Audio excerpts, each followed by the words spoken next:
Iran శవాల దిబ్బగా మారింది. అల్లర్లలో చనిపోయిన వారి సంఖ్య విపరీతంగా పెరిగిపోతోంది. మరోవైపు అమెరికా కూడా ఇరాన్లో ప్రభుత్వ వ్యతిరేక ఆందోళనలను ఎగదోస్తోంది. ఇంకో దిక్కు ఇరాన్పై దాడి చేస్తామంటూ అగ్రరాజ్యం లీకులిస్తోంది. ఇరాన్ కూడా ట్రంప్ను చంపుతామంటూ ఇండైరెక్ట్గా వార్నింగ్ ఇస్తోంది. ఇరాన్లో రక్తపాతం కొనసాగుతోంది. బుధవారం నాటి లెక్కల ప్రకారమే ఆ దేశంలో 2,500 మందికి పైగా చనిపోయారు. ఆ సంఖ్య ఇంకా పెరిగి ఉండవచ్చని అంతర్జాతీయ సంస్థలు ఆందోళనలు వ్యక్తం చేస్తున్నాయి. వ్యతిరేక గళాలను తొక్కేస్తోంది ఇరాన్ ప్రభుత్వం. ఆందోళనకారులను కిరాతకంగా కాల్చి చంపుతున్నారు అక్కడి పోలీసులు, మిలిటరీ సిబ్బంది. దీంతో వేలాది ప్రాణాలు పిట్టల్లా రాలిపోతున్నాయి. మార్చురీ గోడౌన్లలో శవాల గుట్టగా పేరుకుపోయాయి. తీవ్ర గాయాలతో వేలాది మంది ఆసుపత్రి పాలయ్యారు. ఇరాన్ రాజధాని టెహరాన్ సహా ముఖ్య పట్టణాలు శవాల దిబ్బగా మారిపోయాయి. నిరసనకారులను ఉక్కుపాదంతో అణచివేస్తోంది ఇరాన్ ప్రభుత్వం. దీంతో ఆ దేశంపై అమెరికా సైనిక చర్య తప్పేలా కనిపించడం లేదు.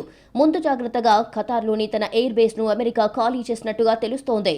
ఇరాన్ దాడి చేస్తుందేమోననే అంచనాలతో ఖతార్ ఎయిర్ బేస్ ను అమెరికా ఖాళీ చేసినట్టుగా చెబుతున్నారు. అయితే ఇరాన్లోని ఆందోళనకారులకు మద్దతు పలుకుతున్న అమెరికా అధ్యక్షుడు డొనాల్డ్ ట్రంప్ ఇప్పుడు ఆ దేశంపై దాడులకు సిద్ధమైనట్లు తెలుస్తోంది. 24 గంటల్లో సైనిక చర్య మొదలు పెట్టాలని ట్రంప్ నిర్ణయించినట్లు సమాచారం. ఇప్పటికే ఖతార్లో ఉన్న తమ కీలక అల్ ఉదైద్ వైమానిక స్థావరంతో పాటు పశ్చిమాసియా వ్యాప్తంగా పలు సైనిక స్థావరాల నుంచి కొంతమంది సిబ్బందిని అమెరికా ఖాళీ చేయించింది. ట్రంప్ హెచ్చరికలను సీరియస్ గా తీసుకున్న ఇరాన్ కూడా కౌంటర్ ఇస్తోంది. ఈసారి బుల్లెట్ మిస్ కాదంటూ ట్రంప్ నాకు వార్నింగ్ ఇచ్చింది. 2024 జులైలో పెన్సిల్వేనియాలో ట్రంప్ ఎన్నికల ప్రచారంలో ఉండగా ఓ దుండగుడు కాల్పులు జరిపాడు. ఆ ఘటనలో ట్రంప్ చెవికి గాయమైంది. ఈ హత్యాయత్నం వెనుక ఇరాన్ ఉన్నట్లు అప్పట్లో అమెరికా ప్రభుత్వం ఆరోపించింది. ఆ ఫోటోను ప్రసారం చేసిన ఇరాన్ టీవీ ఈసారి బుల్లెట్ గురి తప్పదు అని వార్నింగ్ ఇచ్చింది. అమెరికా ఏ క్షణమైనా తమపై దాడికి పాల్పడవచ్చనే ఊహాగానాల వేళ ఇరాన్ హెచ్చరికలు తీవ్ర చర్చనీయాంశంగా మారాయి. ఉద్రిక్తతల నేపథ్యంలో ఇరాన్ కీలక నిర్ణయం తీసుకుంది. ప్రభుత్వ వ్యతిరేక కార్యకలాపాల నేపథ్యంలో అరెస్టైన నిరసనకారుడు ఇర్ఫాన్ సొల్తానియాకు విధించిన మరణశిక్షను రద్దు చేస్తున్నట్లు ప్రకటించింది.